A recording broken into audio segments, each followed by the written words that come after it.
Bonsoir. Un pas de plus vers le passeport diplomatique pour Laurent Gbagbo. L'ex-président ivoirien a rempli hier les premières formalités pour l'obtention du document. On en parle en début d'émission. Toujours chez nous, la reprise du dialogue pouvoir-opposition est à l'ordre du jour. L'opposition ivoirienne a posé des préalables aux discussions avec le pouvoir, lesquels nous y reviendrons. Un mot de football, dans cette édition, le malgache Ahmad Ahmad, président de la Confédération africaine de football, a été suspendu par la FIFA. Les raisons et les conséquences de cette décision, tout à l'heure dans le Live Actu. Et pour finir notre rendez-vous, nous allons parler de la pandémie du coronavirus. Le docteur Ambroise Ané, il est médecin, épidémiologiste, chargé de la lutte contre la Covid-19 au bureau de l'OMS en Côte d'Ivoire, sera à nos côtés pour parler de la lutte contre cette pandémie. Débats et analyses, décryptage de l'information. L'actualité, comme vous l'avez toujours souhaité, c'est dans le Live Talk. Bienvenue.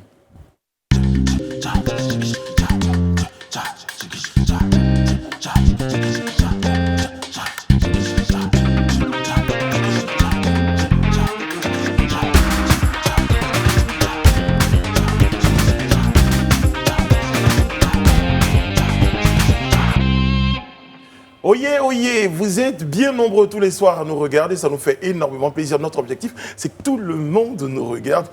Chaque jour, nous espérons glaner un maximum de téléspectateurs. Alors, vous qui en avez l'occasion, eh bien, dites aux autres ils doivent être 3 ou 4 à ne pas encore regarder ce rendez-vous. Eh bien, il faut leur dire ce qu'il manque. En tout cas, on est très, très heureux d'être dans votre C'est bien prétentieux, très cher Brice. Oui, il faut avoir de l'ambition, mon cher Serge Kouachi. Bonsoir. Bonsoir. Comment ça va? Ça va bien. Ça va très, très bien. Content de vous retrouver. Rayana Assi. Bonsoir Brice.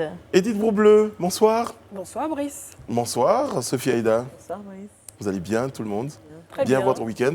Je ne vous ai pas eu hier, mais je sais que vous étiez de cœur avec ce plateau. Je ressentais votre présence autour de J'étais là, vous. tout à fait. Non, les autres. Très belle émission hier. en tout Merci cas. beaucoup, merci. Oui, très émouvante. Oui, tout à fait. Très Ce poignant. rendez-vous spécial, hommage au président Sidi Diallo. Et Sophie Aïda était là. À retenir ce qui nous rassemble, notamment notre condition humaine, c'est beaucoup plus fort que ce qui nous divise. Exactement. Et on doit s'en souvenir tout le temps. Merci. Vous avez un truc à rajouter aussi? Ça va, et je pense qu'ils ont tout dit. Ils ont tout dit, d'accord. Ce midi, j'étais, comme tous les téléspectateurs, à la maison ou au travail, en tout cas devant mon poste récepteur. Je rigole déjà, je suis désolée. Et nous avons aperçu une vidéo d'un groupe, franchement, dont la nationalité même n'est pas encore définie. Le groupe est très confus. Le groupe s'est appelé Intra Musica. Franchement, et nous nous sommes dit ce soir, on ne pouvait pas... Ça fait l'actualité. Ça fait l'actualité quand même. De la journée. Ça a fait le buzz Quand quand même. même. Alors, spécialement pour ceux qui n'ont pas eu l'occasion d'apprécier tout le talent, toute la dextérité, toute la maestria de ce groupe, eh bien, extrait. La motophile et le vélo pédale. Messieurs les Juifs, qu'est-ce clair? Ménisieri, grand prêtre Ménisier, Conga. Ne déverrouille jamais ton téléphone portable devant ta femme. Y'a guitare, baisse ma guitare.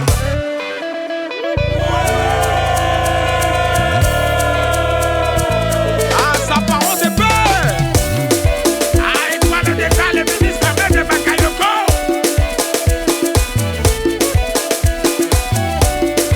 Mourir sans passer par eux pour ton geste est un péché. Intra Musica, clinique.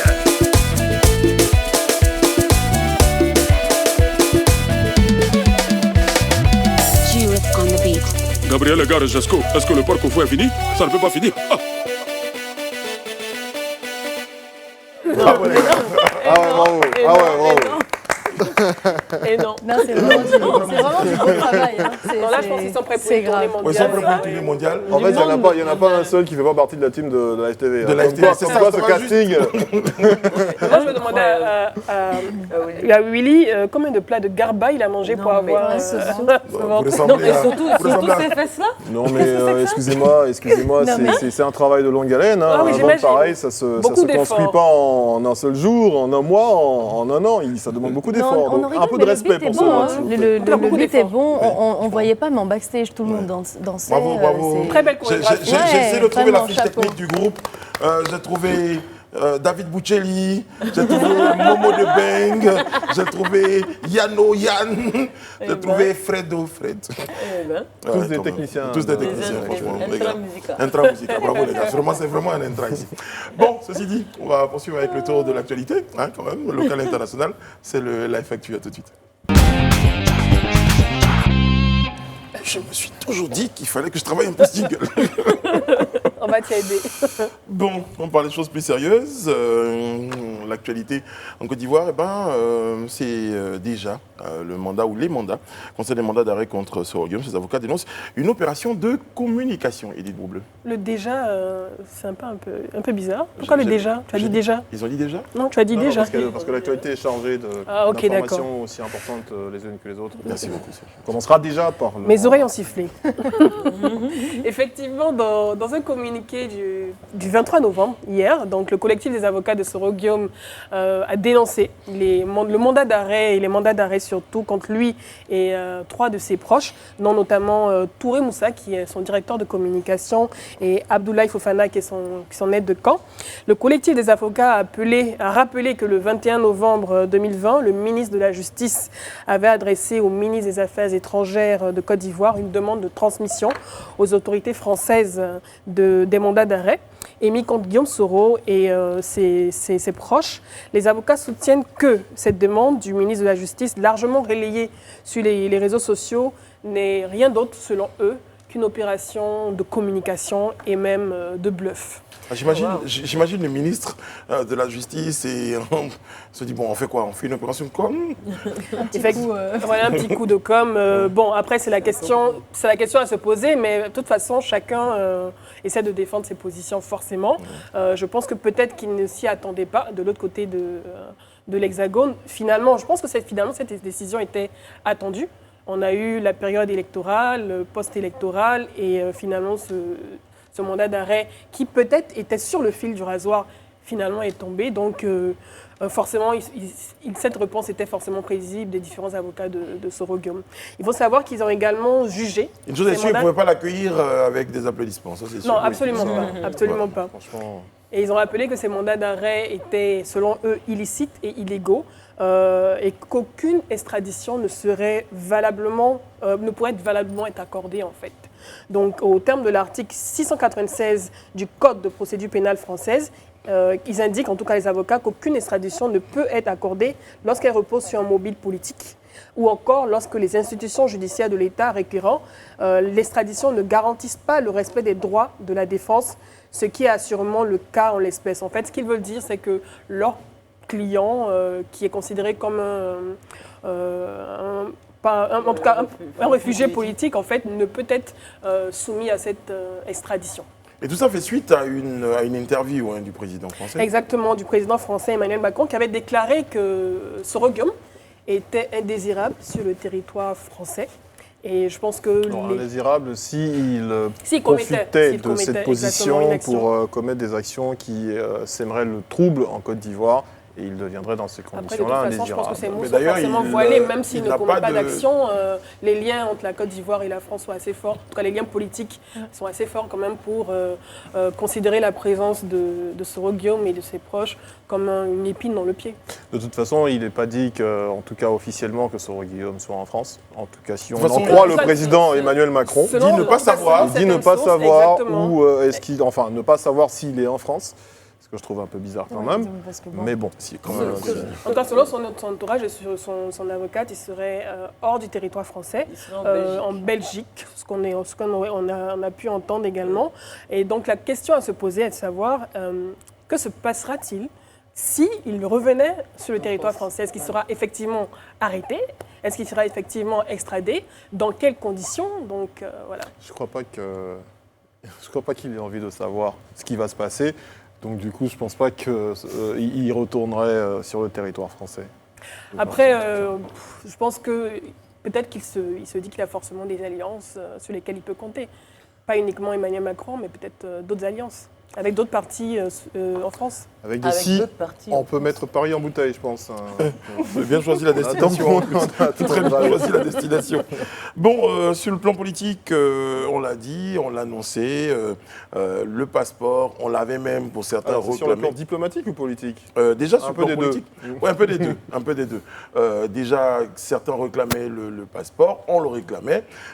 Ensuite, il avait été annoncé et qu'il serait remis, que les tractations étaient allaient bon train. Et je pense qu'on est en train de se rapprocher. Un nouveau pas, en tout cas, vient d'être franchi avec des formalités qui ont été accomplies pour le président Gbagbo.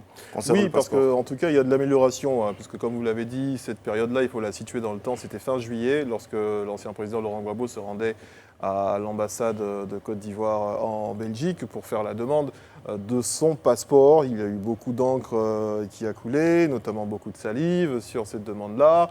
Ses avocats sont montés au créneau parce qu'ils ne voyaient rien, tandis que du côté du gouvernement, on nous disait que c'était en traitement. Visiblement, ça l'est, et c'est même aujourd'hui matérialisé par la visite d'une mission du ministère des Affaires étrangères ivoirien,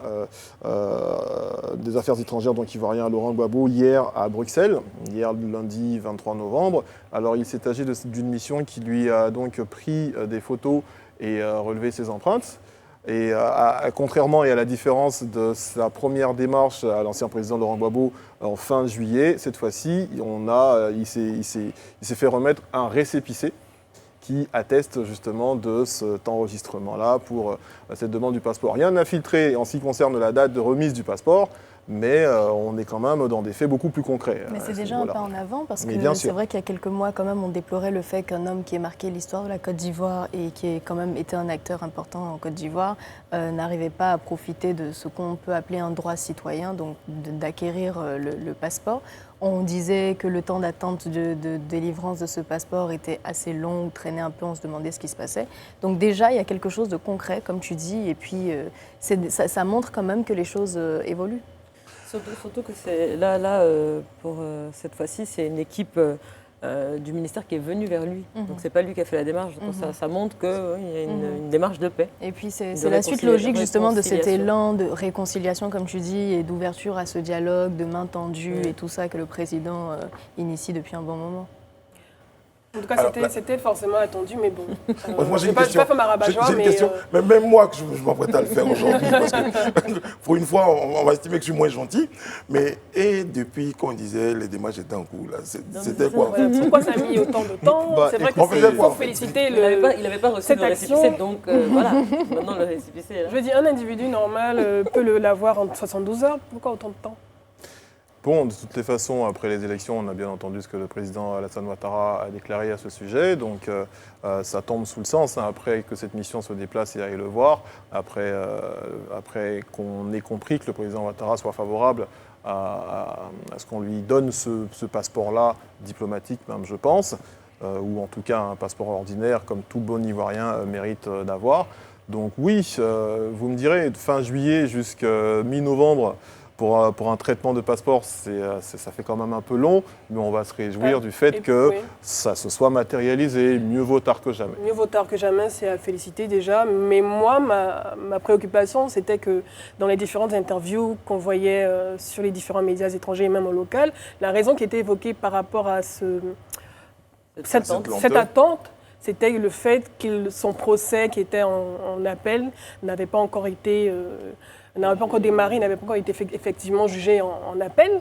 Donc, finalement, est-ce que finalement, c'est plus un obstacle à considérer pour l'établissement de son passeport? Je pense que la démarche dans laquelle nous sommes aujourd'hui nous oblige à quelques sacrifices au nom de la réconciliation nationale et de la paix tant recherchée et tant chérie par tous les Ivoiriens. Et je pense que si nous sommes dans cette logique-là, c'est que beaucoup de choses vont être, je dirais accélérées, pas... Oui, accélérées dans le bon sens, mais on ira beaucoup plus vers le pardon mutuel, parce que je pense que quand deux parties s'affrontent, il y a des responsabilités partagées, mais je pense qu'on gagnerait vraiment, et je crois que nous sommes dans cette optique-là, à abandonner certaines charges, en tout cas, pour alléger la situation. On voit qu'au niveau du PDCI, de leurs dirigeants, ils reviennent sur leur position et sur leurs conditions pour arriver à mais un dialogue. Mais les conditions commençaient déjà Oui, à être bien sûr. traitées. Hein. Quand on parle de levée du blocus, on a bien vu que Non, moi les je blocus parle ont été du levés. côté du PDC, une sorte de rétropédalage de leur part. Mariana en fait, oui. peut nous parler justement de cette question opposition Oui, de ce justement. plan, Alors, on attendait tous cette ouverture au dialogue parti au qui pouvoir. finalement aujourd'hui, cette il ouverture faut au quand même nous en dire un peu plus. Ouais. On attendait tous cette ouverture au dialogue qui a lieu maintenant, mais maintenant de grandes questions se posent puisque les deux partis revendiquent chacun leur pensée et il faut trouver le juste milieu. Alors, quand on prend la plateforme de l'opposition, on va prendre le cas du président Henri Konan Bédié qui, sur ses pages Facebook et Twitter, a évoqué la satisfaction de certaines conditions pour pouvoir poursuivre en fait le dialogue qui avait été entamé donc dernièrement au Golf Hotel. Et parmi ces conditions, je vais citer quelques-unes qu'il a énumérées, donc c'est préalable. Il n'est pas possible de continuer ce dialogue sans la libération de tous nos militants, tous nos cadres incarcérés. Il n'est pas possible de continuer ce dialogue sans la levée du blocus qui assiège encore quelques-uns d'entre nous, comme Hubert Oulaye.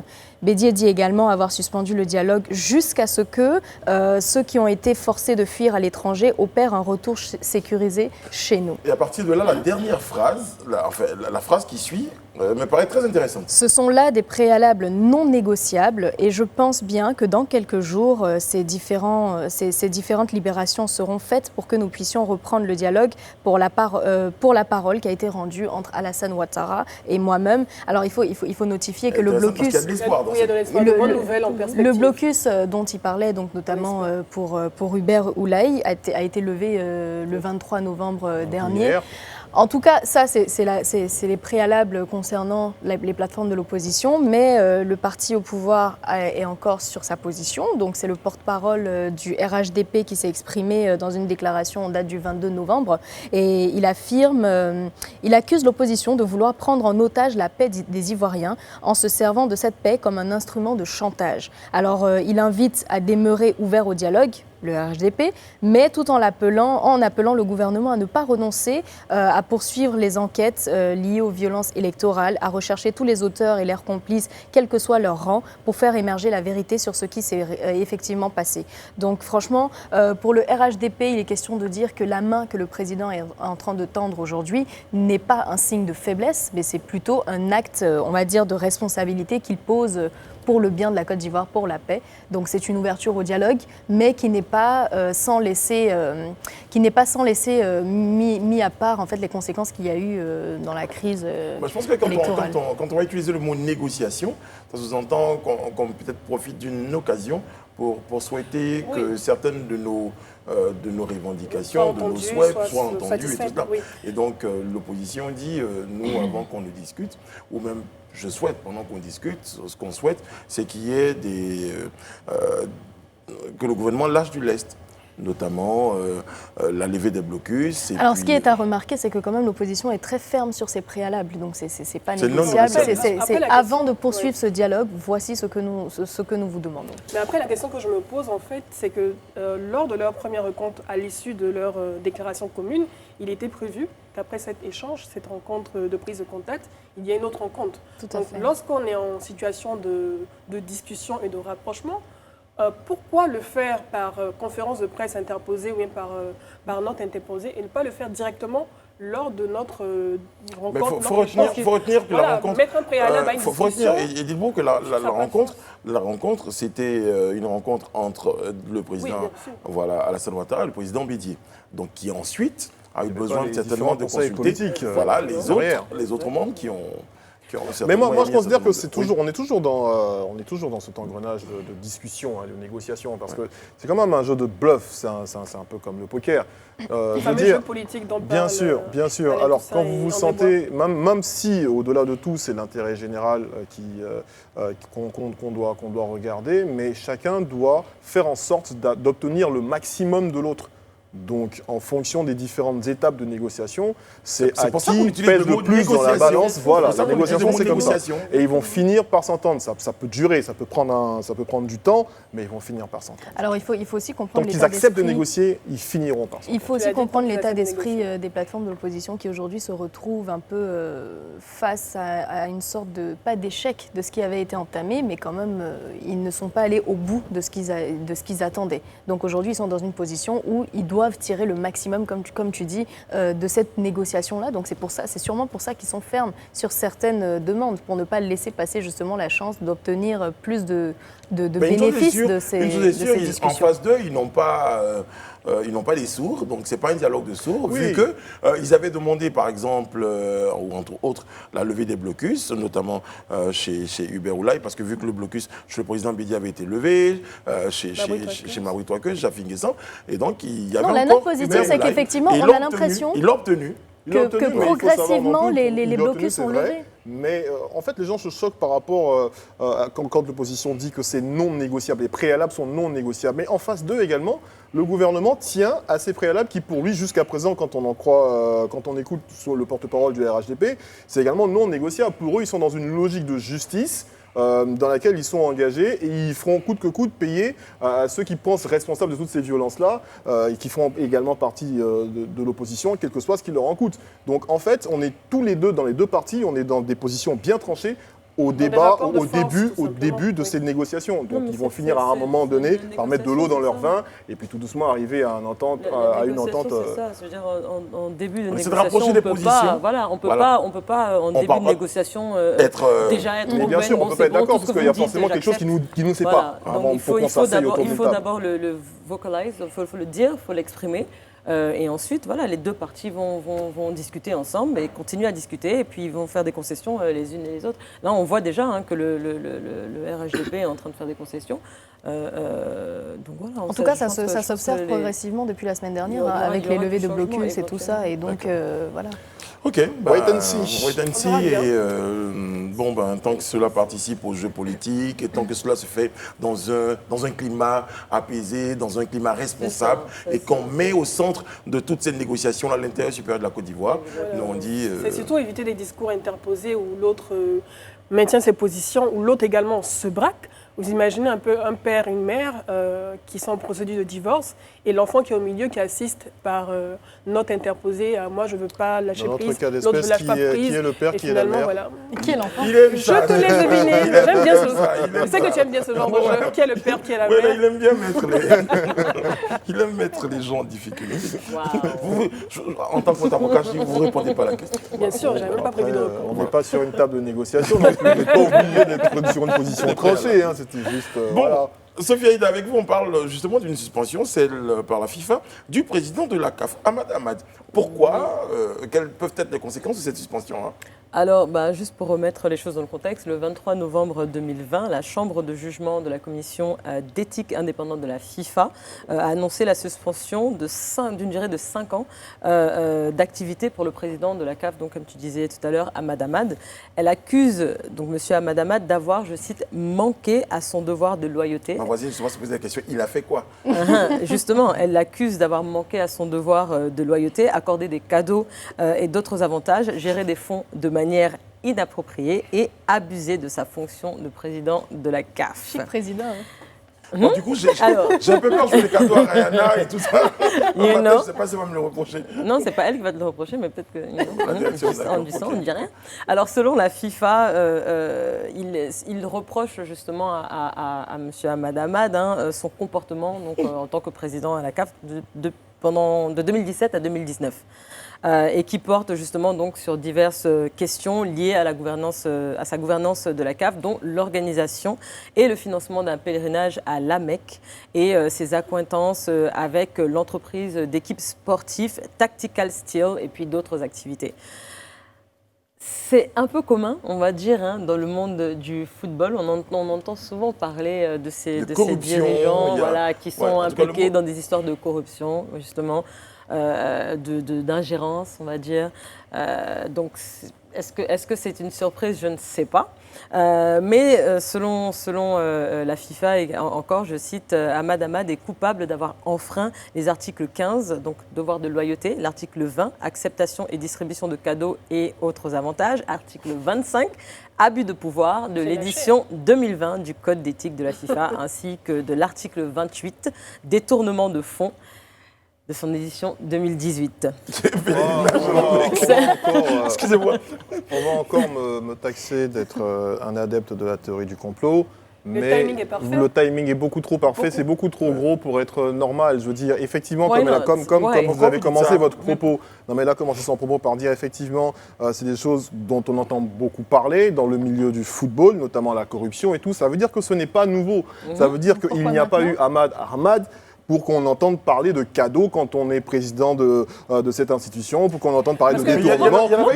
Mais j'arrive à mon point, à ma chute, pour vous dire que le timing, il est beaucoup trop parfait quand on s'engage aujourd'hui dans des élections pour ce poste-là, et qu'on a des intérêts qui diffèrent, qu'on a un milliardaire sud-africain dans la balance, qu'on a un Ivoirien et qu'on a en fait pas mal de nouveaux candidats qui veulent justement ce fauteuil-là. On sait très bien en Afrique, et d'ailleurs dans ce pays, on est très bien placé pour le savoir, je vais pas dire de bêtises non plus, mais il est très difficile pour un président en exercice qui est candidat, en fait il est très difficile de battre un président en exercice candidat. Un président qui se représente. C'est clair que il est très difficile. Maintenant, oui, il nous l'a bien démontré. Voilà. Donc maintenant, la CAF nous envoie à regarder de très près, par exemple, son affiliation avec ce certain Constant Omari. Regardons par la suite quelles sont les différentes accointances entre les nouveaux candidats qui arrivent. Le timing est beaucoup trop parfait. Il y aura une enquête pour décider si ce qu'on lui reproche est avéré ou pas. Parce qu'il y a les faits aussi. Mais alors, justement, ces enquêtes-là, elles ont été diligentées depuis un moment. Pourquoi est-ce que c'est maintenant? Mais pourquoi il ne fait pas appel? Mais il peut faire appel. Si vraiment ce dont on l'accuse n'est pas avéré, il peut faire appel. Mais en attendant, oui, enfin, je veux dire, si la décision tombe, mais il a la possibilité de faire appel maintenant. Mais ce que je voulais te dire, Serge, parce que tu disais, le timing est trop parfait. Mais à quel moment alors il faudrait dévoiler ces choses-là? Non, mais quand je sais que ce président-là, par exemple, donne un cadeau qui ne doit pas donner, tout de suite je tire la sonnette d'alarme. Je n'attends pas la fin de bilan, je n'attends pas la fin de son mandat, je n'attends pas qu'il y ait de nouvelles échéances pour venir. Non, les gens ne savaient pas, c'est maintenant qu'ils savent. Alors justement, le mot a été lâché stratégique. Ça sent le coup monter à planer. Qui? Excusez-moi. Ça peut être dans le cours des choses. Possible, mais je me dis que non. J'ai l'impression d'être dans le décryptage avec André Bois et Alain Toussaint. Messieurs, madame. Non, en tout cas, on verra. Est-ce qu'il va faire appel par rapport à cette suspension? De toute façon, en ce moment, il est en convalescence parce qu'il avait été... Après, il avait été diagnostiqué positif à la Covid-19. Oui, mais ça va, il est en convalescence. Donc de toutes les façons, concernant les activités, je pense que les activités continuent. Et puis, mais j'espère qu'on est tous d'accord sur un fait. Il ne faut pas se voiler la face. Ce monde-là, le monde du football, il est pourri jusqu'à l'os. En ce qui concerne les détournements et à des plus hauts niveaux, au niveau de la FIFA. S'il a pu se permettre ça pendant 3 années... Non, mais quand on est un peu regardant, s'il vous plaît, quand on est un peu regardant sur les faits, quand on est un peu regardant sur également des articles, il y a eu dans certains pays, il y a des ministres et même des premiers ministres qui ont reçu des cadeaux de costumes, rien que ça, ou qui avaient des notes de restaurants qui les ont mis en difficulté. Donc, il s'est pas amusé. On a même un président français pour vous emboîter le pas qui va passer devant la justice. Voilà. C'est ça? Après, Serge, il n'est peut-être pas contre les faits, il est peut-être. C'est le timing qui l'intrigue. Voilà. Non, mais moi, je pense qu'il n'y a pas meilleur timing. Aujourd'hui, il y a une réélection. À quel moment est-ce qu'il faut... C'est là que les dossiers sortent. Voilà, justement, ce sont de bonnes guerres.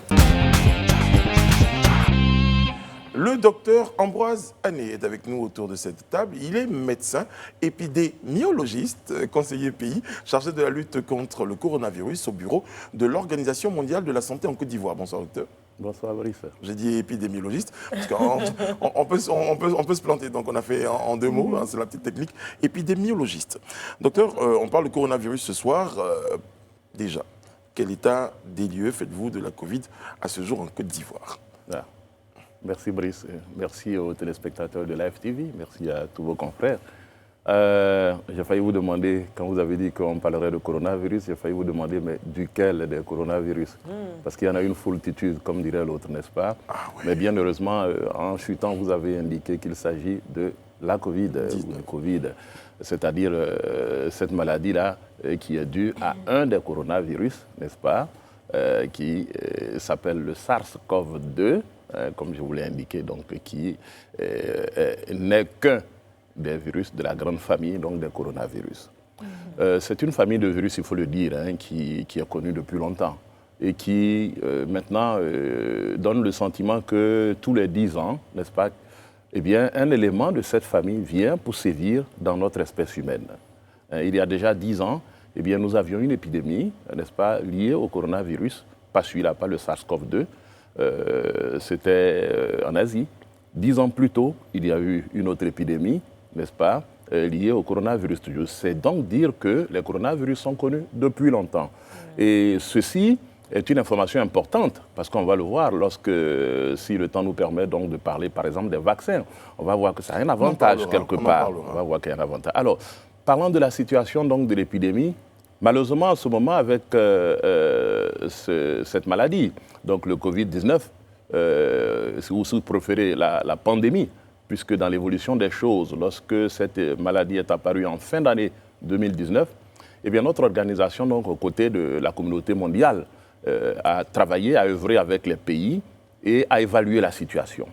Donc très rapidement, à l'issue donc des nombreuses réunions du comité d'urgence de l'OMS, eh bien on a pu se rendre compte que nous étions en présence d'une urgence de santé publique de portée internationale, qui rapidement a évolué pour devenir exactement le 11 mars, c'est une date importante pour nous, une pandémie. On a déclaré la pandémie. Alors, pour ne pas faire trop compliqué, lorsqu'on dit c'est une urgence de santé publique de portée internationale, c'est une pandémie pour nous, pour l'OMS, mais aussi pour le monde scientifique, eh bien cela va avec un certain nombre de mesures, un train de mesures pour les pays, puisque, question de sécurité sanitaire mondiale, il faut que des dispositions soient prises.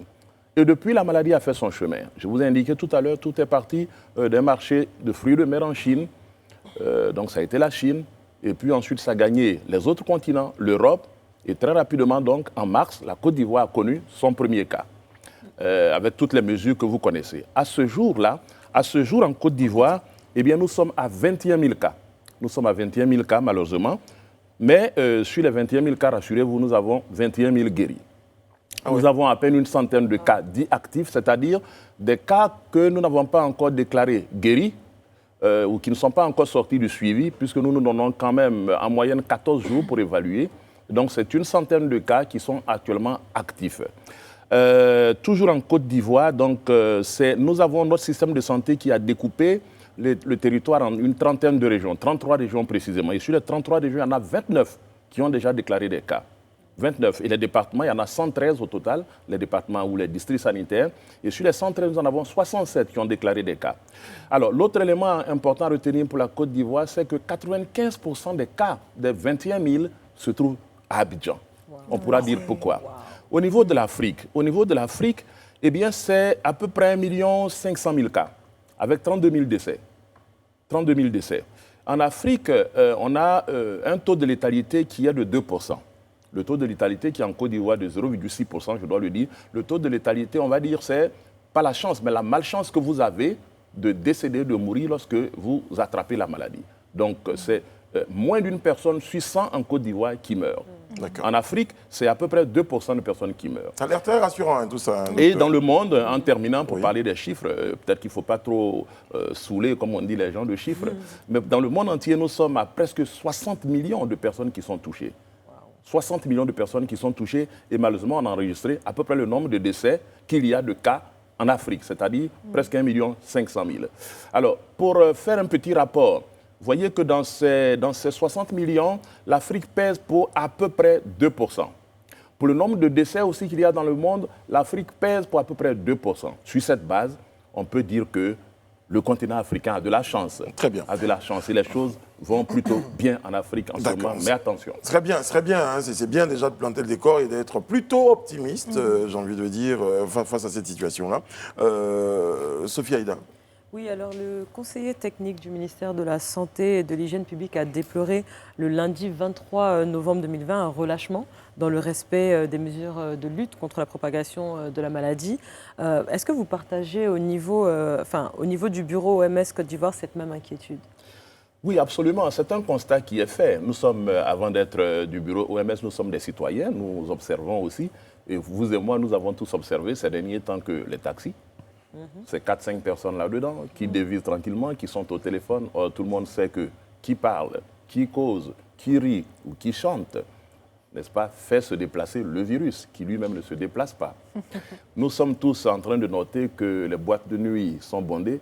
Je n'y vais pas souvent, mais enfin, je le sais par les voisins. Hein, que les boîtes de nuit sont bondées, et pourtant, Dieu seul sait que être rassemblés, nombreux dans un endroit clos, avec beaucoup de monde, est un facteur de propagation. Bref, nous constatons tous, avec ce que le conseiller technique a dit, qu'il y a ce relâchement, et ceci fait partie des défis que nous avons en ce moment au niveau de la Côte d'Ivoire. Mais selon vous, qu'est-ce qui pourrait avoir causé ce relâchement? Alors, il y a eu des rassemblements, il y a eu des élections, vous avez parlé de boîte de nuit, mais il y a eu d'autres raisons, d'autres occasions, j'ai envie de dire. Alors, pour nous, ce qui pourrait expliquer ce relâchement, c'est d'abord le fait que tout le monde suit l'actualité. C'est tous les jours dans la presse qu'on voit donc l'évolution de notre courbe épidémiologique. Et si la courbe épidémiologique que nous diffusons chaque jour à travers les rapports de situation servent à informer, n'est-ce pas, l'opinion, il est normal que l'opinion l'exploite dans une certaine mesure. Donc l'opinion, en regardant l'allure et la dynamique, la cinétique de l'épidémie, a le droit de penser, entre griffes, a le droit de penser que nous sommes sur une courbe qui descend depuis le mois de juillet. Docteur, je vais vous poser une question. Comme pour la météo, il y a un bon nombre d'Ivoiriens, enfin un bon nombre de personnes qui n'y croient plus en se disant il va pleuvoir, il ne pleut pas. On ne nous dit pas qu'il va pleuvoir, il pleut. Alors certaines personnes se disent, déjà les chiffres, lorsqu'on les annonçait, certains estimaient qu'ils avaient été édulcorés. Et puis après, on n'en entendait plus vraiment parler. Et subitement, pour parler comme Serge, dans le timing, juste après qu'il y ait les élections et tout ça, retour des informations concernant la Covid. À juste titre, vous savez, ce qu'on appelle l'avertissement, n'est-ce pas, l'information, la communication du risque, est une chose importante lorsqu'on travaille dans le cadre de la lutte contre une épidémie. S'il y a eu, donc, comme je l'indiquais tantôt, au regard de la cinétique, qu'il ne faut pas cacher, depuis le mois de juillet, nous sommes sur une courbe descendante. N'est-ce pas, à l'image d'ailleurs de toute l'Afrique, même si ces derniers temps, eh bien, nous avons observé au niveau de la courbe en Afrique qu'il y a des pays comme le Kenya et bien d'autres aussi qui connaissent une hausse certaine, n'est-ce pas, les pays sud-africains aussi. Donc, au regard de cette courbe qui était descendante depuis le mois de juillet, comme je l'ai indiqué, la population avait le droit, entre griffes, de penser que nous étions en train de sortir, n'est-ce pas, de l'auberge. Excusez-moi, docteur, mais quand vous dites la population a ce droit-là, moi je ne suis pas tout à fait d'accord parce que c'est beaucoup plus au niveau des leaders politiques, notamment vous, les responsables qui avez les chiffres, de faire en sorte que cette population-là soit restée chez elle, soit reste méfiante. Mais quand on nous annonce des chiffres de 0,2% de létalité, quand on nous dit qu'en Côte d'Ivoire on a 21 000 cas mais on a 21 000 guéris, quand on nous dit aussi à la télé on a besoin de vous pour se rassembler dans tel stade pour aller voter, c'est normal que la population à un moment se dise que bon, il n'y a rien, il n'y a pas le feu à la baraque. Alors, vous avez cité beaucoup d'acteurs, n'est-ce pas, des politiques, des autorités, etc. C'est surtout l'autorité. Nous prenons notre part, n'est-ce pas, au niveau donc de la santé, en tant qu'épidémiologiste, en tant qu'Organisation mondiale de la santé, pour indiquer que notre devoir, c'est de partager des informations qui sont vraies et vérifiées. L'OMS travaille sur la base d'évidence. Et si l'évidence est une régression des chiffres, nous vous devons cette information. Mais cela ne signifie pas qu'il faut relâcher les mesures. Mais vous savez, la question sanitaire est d'abord une question individuelle. Et nous n'avons pas arrêté. D'ailleurs, l'Organisation mondiale de la santé et ses partenaires du système des Nations unies, 6 mois après le début de la lutte, ont pensé, parce que des études que nous avons menées nous ont permis de savoir que presque 100% de la population était informée, avait l'information de la réalité de cette maladie. Et une bonne frange était prête à se faire dépister, à se faire soigner, etc. Sur cette base, 6 mois après, on a pensé qu'il fallait changer notre fusil d'épaule. Qu'il n'était plus question de faire une communication pour l'information, mais qu'il fallait aller plus loin. Et ce plan existe, il se déploie à travers les médias. Vous avez été sollicité certainement. En tout cas, on aura l'occasion d'en parler, docteur, je vous rassure. Rayana. Alors, vous parlez justement de cette période de juillet où les chiffres, donc les chiffres annoncés commençaient à regresser un tout petit peu, mais on se rendait compte aussi qu'il y avait moins d'affluence dans les points de dépistage, merci. Donc, est-ce que ces chiffres étaient en réalité vraiment indicatifs du nombre de personnes qui étaient contaminées ? De la réalité du terrain. Vous avez raison de vous inquiéter de ceci et je veux dire, la description que vous faites est une réalité. Ceci est un défi pour nous en ce moment, n'est-ce pas ? On indiquait tout à l'heure qu'il y a une baisse, n'est-ce pas, dans l'observance des gestes barrières. Mais il y a aussi que nous avons, nous le savons, les chiffres au niveau donc, de nos centres Covid qui ont été faits pour rapprocher justement le dépistage de la population. Le nombre de personnes qui fréquentent ces centres a aussi baissé, il est clair. Mais je pense que ceci est lié à ce que je tentais de vous expliquer tout à l'heure. Il est question maintenant de continuer donc d'informer la communauté, de communiquer efficacement et de permettre aux gens de comprendre que, à la population de comprendre qu'une baisse, n'est-ce pas, des chiffres qui peut être liée à l'évolution naturelle du virus ne signifie pas que nous sommes à l'abri de difficultés. D'ailleurs, je vous ai indiqué tout à l'heure que si notre courbe ressemble à s'y méprendre à la courbe générale de l'Afrique, il n'en demeure pas moins que certains pays africains, comme le Kenya que j'ai cité, pour ne citer que ce pays, connaissent une hausse, une nouvelle vague en ce moment. Nous ne sommes pas à l'abri. D'ailleurs, les pays européens aujourd'hui qui tiennent la palme, rendez-vous bien compte que pour la seule journée d'hier, nous avons eu plus de 500 000 nouveaux cas, avec plus de 10 000 nouveaux décès dans le monde, n'est-ce pas? Même si dans ces 500 000 nouveaux cas et ces 10 000 nouveaux décès, l'Afrique pèse pour seulement 1%, mais l'Europe, qui enregistre le plus grand nombre de cas, de nouveaux cas et de décès en ce moment, l'Europe est à quelques minutes seulement de la Côte d'Ivoire. Rappelez-vous que le premier cas, le 11 mars, était un cas importé et nous ne sommes pas à l'abri du tout d'un nouveau cas importé. C'est pourquoi nous devons continuer de communiquer et que le peuple, la population comprenne que nul n'est à l'abri de ceci. Mais est-ce qu'on devrait justement craindre cette nouvelle vague aussi chez nous en Côte d'Ivoire en ce moment? Bien entendu, pour les raisons, au moins la raison que je viens de vous indiquer. Notre premier cas ici, le 1er mars, était un cas importé.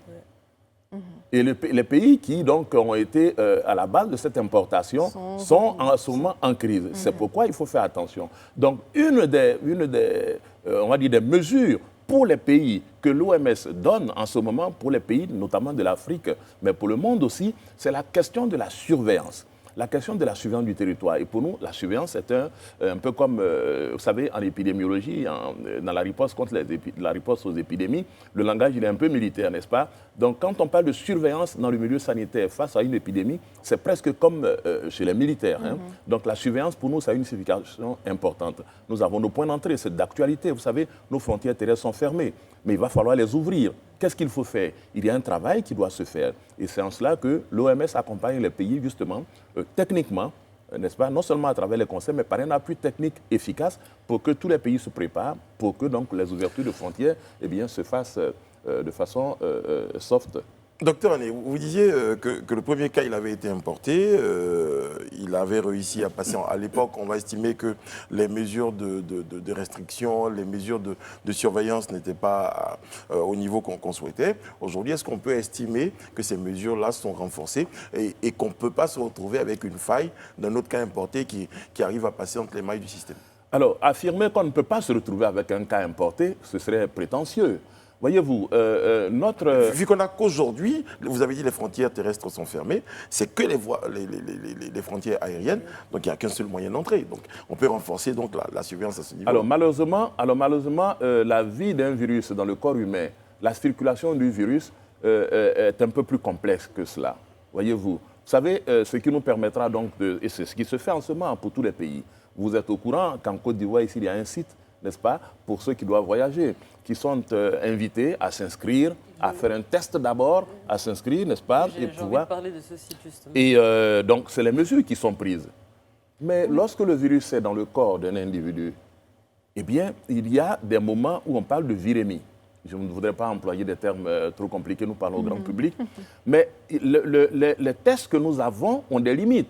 Vous pouvez vous présenter à l'aéroport avec un test négatif qui montre que on est plus ou moins rassuré que vous n'êtes pas en train de transporter un virus qui est en phase, on va dire, de développement, mais il n'est pas exclu non plus que vous puissiez avoir un test négatif, alors même que eh bien, vous êtes dans une période qui n'a pas permis au test actuel de fonctionner. C'est la même chose pour le monde entier. Et c'est pourquoi dans certains pays d'ailleurs, lorsque vous entrez, eh bien, il vous est fait obligation de répéter les tests. Mais tout cela a un coût, les contrôles, mais tout cela a un coût. Donc pour revenir au cas de la Côte d'Ivoire, bien entendu, l'appui de l'OMS et de ses partenaires a commencé très tôt. Dès le mois de janvier-février, notre appui avait commencé pour faire la préparation. Et l'un des points que nous avons aidé à renforcer, justement, c'est les points d'entrée, notamment l'aéroport de Côte d'Ivoire. C'est ce qui a permis d'ailleurs, dès février, d'avoir le premier cas alerte qui est revenu négatif, vous le savez bien. Parce que justement, la Côte d'Ivoire faisait partie des pays qui étaient les mieux préparés en Afrique.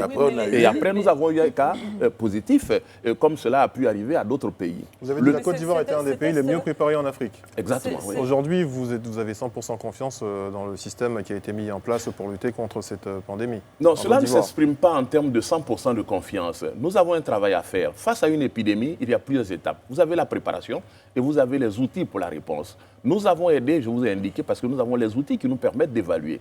En ce moment, nous avons engagé la riposte et vous voyez le résultat. Nous n'avons pas l'intention d'observer une espèce d'attribuabilité de ce que nous aurons fait. Ce serait prétentieux par rapport aux chiffres que nous voyons. Mais c'est quand même les résultats de la réponse en Côte d'Ivoire, n'est-ce pas, qui donne cette cinétique de la courbe qui, vous le savez, on l'a dit tout à l'heure, est régressive depuis le mois de juillet. N'est-ce pas? Donc, certaines choses sont en place. Je pense que vous avez vu, par exemple, tous ces centres qui ont permis de faire un screening, n'est-ce pas, de faire des tests sur une grande échelle. Vous avez vu toutes ces structures qui ont été mises en place donc, pour hospitaliser. Vous avez ces structures qui ont été mises en place pour isoler, etc. Eh bien, c'est cela la réponse. Sophie, il y a une question en 5 secondes et vous aurez, pour l'exercice, 30 secondes pour répondre à la question, docteur. Très bien. Moi, ma question, ça, on retourne sur les vols et les compagnies aériennes et surtout l'arrivée des passagers.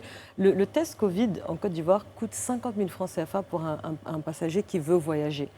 Est-ce que c'est pas trop, le montant n'est pas trop élevé selon vous? Parce que dans d'autres pays, c'est 2 000 francs CFA, dans certains pays, c'est gratuit, pour permettre justement aux gens de vouloir se dépister plus facilement ou peut-être pour leur permettre de faire un test quand ils arrivent et un autre 3 jours plus tard. Parce que 50 000 francs, est-ce que pour vous, selon vous, c'est un montant qui est correct? Alors, cela relève de la politique nationale, vous le savez, de la souveraineté des pays. Vous avez fait des comparaisons entre les pays et vous avez vu, là aussi, en parlant de 50 000, 2 500 000 francs, 100 000 aussi, ça existe, que cela montre qu'il y a des disparités qui relèvent, je l'ai dit, donc de la souveraineté des pays, de la politique nationale. Ceci dit, il est clair qu'en santé publique, tout ce qui se fait, même si c'est gratuit, est toujours payé par quelqu'un. Est toujours payé par quelqu'un. Et je conviens avec vous que ceci n'est pas à la portée de tout le monde. Mais rendez-vous compte que le test qui est fait pour les voyageurs ne devrait pas, les tests faits avec les voyageurs ne devraient pas représenter la grande partie des tests effectués. Et c'est cela le défi pour nous. Quand nous disons que le nombre d'usagers de nos centres Covid a baissé, nous faisons appel justement à cette population, parce qu'on l'a noté aussi, c'est important de le souligner, que 40% au moins des personnes qui se présentent dans nos centres Covid aujourd'hui sont des candidats au voyage. Ce que nous souhaitons justement, c'est d'inverser les choses pour que le plus grand nombre de la population puisse se faire tester. Je voudrais vous dire qu'au niveau de l'OMS, lorsque nous surveillons les pays, eh bien, un des éléments que nous surveillons, c'est la capacité des pays à faire le nombre de tests. C'est comme si vous passiez le peigne dans la population.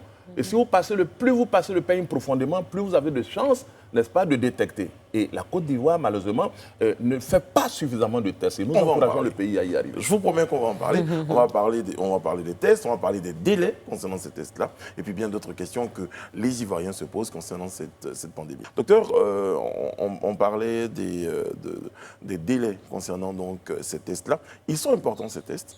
Déjà, en Côte d'Ivoire, est-ce qu'on a la possibilité aujourd'hui de pouvoir tester un très grand nombre de personnes? Et après, malheureusement, on s'est rendu compte que souvent, les délais entre les tests et les résultats, eh bien, le gars, il avait le temps de guérir. Ou de mourir. Oui, vous avez raison. Ceci a fait partie à un moment donné des défis que nous avions dans la réponse au niveau du diagnostic qui, dans le dispositif pour la lutte, est un maillon important, le diagnostic. Effectivement, à un moment donné, tout le monde l'a constaté, puisque les usagers, ils avaient leur test au bout d'un certain temps qu'ils étaient à mesure d'apprécier. Nous l'avons tous constaté. Mais je peux vous dire à ce jour-là que ceci est un vieux souvenir. Combien de temps ? Aujourd'hui, vous faites un test, dans les 24-48 heures maximum, vous avez le résultat. Vous avez hésité ? Non, quand je dis 24-48 heures, vous savez, nous attendons que les résultats sortent pour la PCR en 48 heures. Mais en Côte d'Ivoire, vous pouvez l'avoir même en 24 heures. C'est pour ça que je dis dans les 24 à 48 heures. Ce n'est pas une hésitation, mais au contraire, une satisfaction. Lors de cette première vague, on nous disait qu'effectivement, aussi, on pouvait avoir dans les débuts, dans 24 heures, voire 48 heures, les résultats. Après, ils sont passés à 72 heures. Ensuite, ils sont passés à 5 jours. Après, une semaine. Ensuite, 2 semaines. Je vous explique pourquoi. 24-48 heures, c'est ce qui a été dit. Parce que c'est ça qui est requis, c'est le challenge. Les dispositions les réalités du terrain, à un moment donné, je ne voudrais pas entrer dans ce détail, ont fait que ces délais ont été dépassés. Mais pour nous, encore une fois, c'était un défi important. Mais justement, rentrons dans ce détail-là. C'est pour ça que vous êtes là, docteur, est-ce pour que nous c'est expliquer vraiment l'état des lieux et pour nous dire comment est-ce que vous allez faire en sorte que ça n'arrive plus. Parfait. Parce que là, vous venez de nous donner l'assurance que maintenant, en 24 heures, on peut avoir des résultats. L'état des lieux, c'est qu'en 24-48 heures aujourd'hui, vous avez le résultat de votre test. Je pense que ça devrait être suffisant. Quelles étaient ces réalités qui faisaient en sorte... Qu'est-ce qui a beaucoup mieux marché, en fait, maintenant, pour qu'on puisse les avoir? Mais ce serait insultant pour le public de Live TV que de dire que réaliser un test PCR nécessite quand même un laboratoire, n'est-ce pas, au moins un laboratoire avec tout un arsenal, n'est-ce pas, qui doit s'entretenir, que cela nécessite du personnel, etc. C'est donc un ensemble d'éléments, un ensemble de ressources qui, à un moment donné, peut flancher. Hein. Convenons donc que ceci ait pu arriver, mais comme je le dis, c'est un souvenir, un vieux souvenir, un mauvais souvenir qui est, excusez-moi, aujourd'hui, loin derrière nous. En 24-48 heures, vous avez le résultat du test et ceci ne devrait donc plus être un frein pour ceux qui ont envie, ceux qui ont besoin d'un test de se rendre dans un centre Covid. Le constat, c'est que les centres sont de moins en moins fréquentés et nous souhaitons qu'ils le soient davantage. D'accord, docteur. Alors, justement, ce qui fait peut-être que les gens ne fréquentaient pas les centres, c'est qu'ils vont, ils sont testés, malheureusement souvent positifs, et ils se posaient des questions concernant le traitement. Qu'est-ce qu'on peut dire aujourd'hui concernant le traitement? Après, on va parler du vaccin, mais pour le traitement, malheureusement, pour des personnes qui ont contracté la maladie.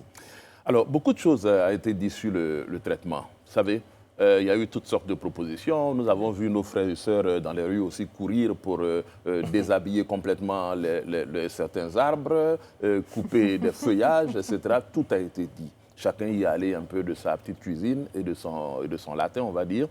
Ce que je peux vous dire, c'est qu'en matière de traitement... En même temps, sur le plan mondial également, il y avait... beaucoup de débats. Oui. Mais c'est cela aussi, le monde d'aujourd'hui qui ne sera plus jamais comme avant. Avec les réseaux sociaux aujourd'hui, c'est la transparence. Le monde est devenu, je veux dire, un village de verre qui est ouvert à tout le monde et qui permet à tout le monde d'intervenir dans le débat, même lorsqu'on n'est pas spécialiste de ces questions. Mais les questions de santé sont tellement importantes que tout le monde devrait pouvoir prendre sa part. Et c'est ce qui explique cela. Malheureusement, ça va parfois aussi dans tous les sens. Ce que je puis vous dire, c'est que l'OMS, dans son rôle d'organe de régulation des questions de santé dans le monde, a aidé à encadrer. Tantôt, elle a été vilipendée parce qu'elle a pris position pour tel aspect, mais sachez que ce qui est dit par l'OMS se fait en lien avec l'ensemble des pays membres. L'OMS n'est que le secrétariat des pays. Et les études, puisque nous fonctionnons que sur base factuelle et base d'évidence, sont faites avec les centres collaborateurs qui appartiennent à vos pays, à vos organisations. Alors, en Côte d'Ivoire, pour répondre directement à votre question, oui. Nous avons, comme vous le constatez, 99% de guérison, de taux de guérison. Si on dit que le taux de létalité en Côte d'Ivoire est de 0,6%, c'est une réalité. Mais moi, je m'insurge un peu contre cette déclaration, docteur. Je suis désolé, mais il y a comme une contradiction. Peut-être que vous essayez aussi de profiter de la situation, parce que quand vous nous dites que le système a connu des défaillances qui ont faussé un peu en ce qui concerne les résultats, la période de latence et tout. Quand vous allez faire un examen Covid et que vous avez 2 semaines passées et que vous n'avez toujours pas votre résultat et que finalement vous vous levez, vous allez au travail parce que vous vous sentez beaucoup mieux, ce n'est pas le système de santé qui a fait en sorte que vous soyez guéri. On a fini par comprendre que quand vous êtes bien portant, vous pouvez guérir tout seul. D'ailleurs, 80% des jeunes qui contractent cette maladie-là, ce n'est pas vous qui me direz le contraire, finissent par guérir seuls. Mais là, on a l'impression que vous êtes en train de vous enorgueillir du fait que la Côte d'Ivoire soit super bien préparée et que c'est grâce justement à cette préparation-là au niveau sanitaire qu'on a ces résultats qui sont plutôt positifs, alors qu'ils sont alignés dans le sens de l'Afrique, qui aujourd'hui ne représente que 4% des cas mondiaux. Docteur, restons sur les évidences. Okay. En Afrique, le taux de létalité est de 2,3, d'une façon générale. 2,3 de létalité. En Côte d'Ivoire, le taux de létalité est de 0,60. Et nous sommes dans le cas d'une proportion. En considérant que les personnes auxquelles vous avez fait, les malades auxquels vous avez fait allusion, ont été perdus de vue, ne sont pas rentrés dans nos calculs. J'en fais partie. Oui, mais ils sont sortis de notre système, ils ne sont pas rentrés dans le système de calcul. Nous considérons les personnes, les malades, donc, qui sont rentrés dans le système. Et la proportion qui est faite, c'est sur ces personnes-là. Vous avez heureusement indiqué que beaucoup parmi ces personnes sont guéries. On sait que 80% des personnes qui contractent le coronavirus aujourd'hui, depuis le début, n'est-ce pas, ne font pas de forme grave. Mais on sait qu'il y a des personnes qui, malheureusement, en meurent. Et si nous avons ces taux de létalité qui sont disparates, c'est bien pour cela. Le constat chez nous, puisque nous devons parler que sur base d'évidence, c'est que chez nous, sur 100 malades qui sont pris, il y a 0,6 qui sont susceptibles de mourir. C'est une évidence. Finalement, en fait, ce type d'analyse ont leurs limites. Donc, est-ce qu'on peut vraiment se fier à ça ? J'ai envie de vous demander... Là, pour répondre à sa question, vous nous expliquez qu'il y en a qui sortent du cadre donc, de votre calcul.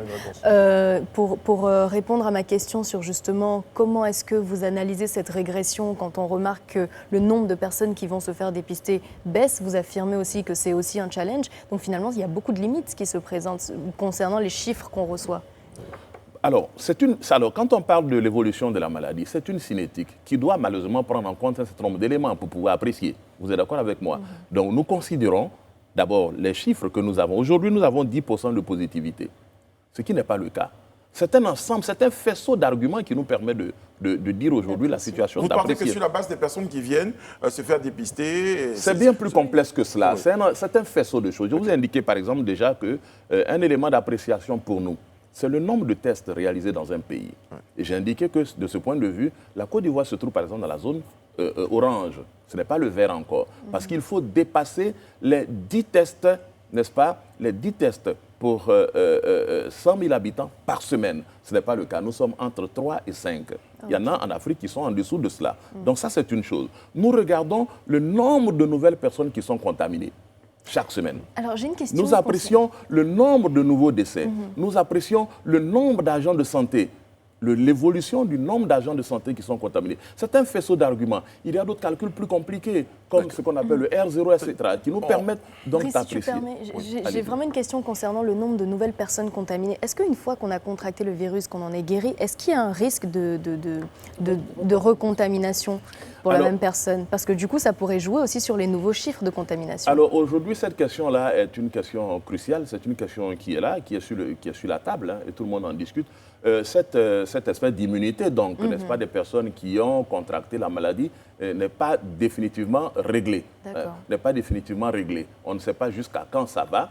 On ne sait pas jusqu'à quand, et c'est pour cela justement que la question du vaccin aujourd'hui est aussi une question qui est problématique. Et on en parle justement de ce vaccin-là, docteur. Nous assistons à une course au vaccin. Les États-Unis, les pays puissants, la Chine, la Russie sont en train d'affiner leur vaccin pour une meilleure efficacité. Quel tableau faites-vous aujourd'hui de la position des pays africains concernant ces vaccins? Alors, d'abord la position de l'OMS sur tout cela. Vous savez, c'est une excellente chose. Hein. Dans la réponse et dans la lutte qui est en train d'être menée, l'avènement des vaccins va nous aider. Tout le monde le devine. Et l'OMS, bien entendu, encourage cela. D'ailleurs, l'OMS encourage beaucoup d'études, n'est-ce pas, vers le vaccin.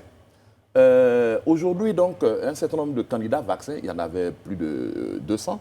Aujourd'hui, on a plus d'une vingtaine qui sont à un certain stade. Hein, et vous les connaissez mieux que moi, puisque c'est chaque jour que la presse en parle, n'est-ce pas? Avec les pourcentages d'efficacité que vous connaissez. Plus de 90%. Eh bien, voilà. Alors, pour l'OMS, il y a deux notions qui sont importantes. C'est la notion, ou peut-être trois, c'est la notion de célérité. Il faut que les choses aillent vite. Vous savez, en temps normal, pour faire un vaccin, il faut attendre au moins une dizaine d'années. Mais avec le Covid, les choses vont vite. Je vous disais tout à l'heure qu'il y a au moins une bonne raison pour qu'avec le Covid, ça aille plus vite. C'est parce que nous avions déjà des souches de coronavirus, de SARS, qui ont permis, puisque c'est la première phase de la fabrication du vaccin, qui ont permis déjà de savoir la molécule qui va entraîner, n'est-ce pas, l'immunogénicité, je veux dire la réaction immunitaire. Donc ça, c'est une bonne chose. On a encouragé cela et on en est là. Donc, quelque chose de rapide. La deuxième notion qui est importante pour l'OMS, c'est un vaccin sûr. La fabrication ou la proposition d'un vaccin passe par 5 étapes qui sont importantes. Je vous ai parlé de la première, mais il y a toutes les autres étapes, les essais, l'homologation, n'est-ce pas, la production, etc. Mais l'OMS insiste et veille avec les experts mondiaux pour que ces étapes-là, malgré la célérité, soient respectées. Question d'éthique. Vous savez, les pères de la médecine, déjà 500 ans avant Jésus-Christ, disaient « primum non nocere », c'est-à-dire avant toute chose ne pas nuire. On n'acceptera pas d'introduire dans un organisme humain quelque chose qui devrait nuire à cette personne. Et troisième notion en matière de vaccin pour l'OMS, je vais vous voir réagir, c'est la question de l'équité. Et vous vous inquiétez pour l'Afrique? Oui, l'Afrique n'est pas oubliée. Non, mais d'ailleurs, on a vraiment l'impression que l'OMS s'acharne aussi sur l'Afrique. Comment ça, l'OMS s'acharne sur l'Afrique? On a entendu parler de cette je tenais à vous dire... L'OMS, c'est bon père de famille. On n'a que 3 minutes avant la fin de cette émission. C'est vrai que, docteur Ané, on a 1 milliard de questions à vous poser. Je reviendrai à votre demande. Alors, très rapidement, donc, je vais peut-être en appeler à votre célérité dans les éléments de réponse, puisque c'est de ça qu'il s'agit. Alors, aujourd'hui, est-ce que l'Afrique peut compter sur ces vaccins-là? Oui. L'OMS va aider l'Afrique parce que ça coûte cher, on est d'accord. Oui. Est-ce que l'OMS va aider l'Afrique de façon très entre nous?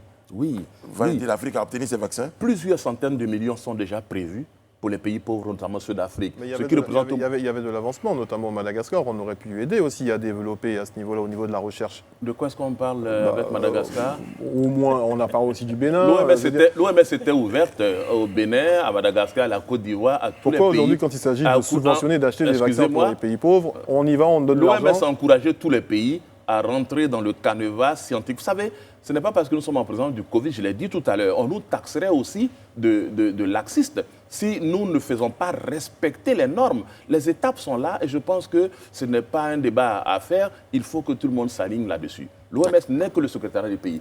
Plus de 20% de la population africaine, à ce jour-là, est prévue dans les doses de vaccins qui vont être fabriquées. Je vous indiquais tout à l'heure la question de l'équité.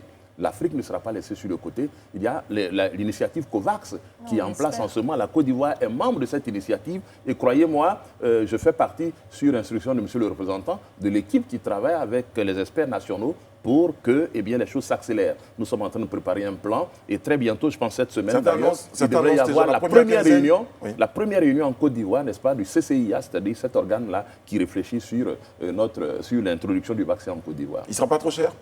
Alors, dans la presse, vous avez lu que des prix sont avancés. Ce que je peux vous dire, en parlant d'équité, comme troisième élément fondamental pour l'OMS par rapport à ce vaccin-là, l'équité prend en compte la notion donc de coût du vaccin. On a reçu des messages, non, il y aurait une deuxième vague en Côte d'Ivoire en ce moment. Qu'est-ce qu'on peut dire en ce moment, docteur? Alors, encore une fois, pour l'OMS, ce qui compte, c'est les bases factuelles, c'est les évidences. Je vous ai parlé tout à l'heure de la cinétique et des éléments que nous avons pour surveiller. Il y a 2 choses à considérer. Pour l'instant, au regard des chiffres que nous avons, nous ne pouvons pas dire que nous sommes en présence d'une deuxième vague. Mais la Côte d'Ivoire n'est pas à l'abri d'une deuxième vague. Il faut rester vigilant. Parce que les cas importés, nous l'avons suffisamment dit tout à l'heure, nous sont venus des pays qui sont en ce moment en présence de leur deuxième vague, mais aussi des pays africains comme nous, des Noirs, excusez-moi de le dire comme ça, des Africains comme nous connaissent une deuxième vague en ce moment. Nous ne sommes pas à l'abri. Et c'est pourquoi nous nous préparons sans être alarmistes, mais en bon père de famille. C'est cela le rôle de l'OMS. Bon père de famille, j'ai juste envie de vous dire, et avec la permission de Brice, apprenez-nous à pêcher, ne nous donnez pas du poisson, s'il vous plaît.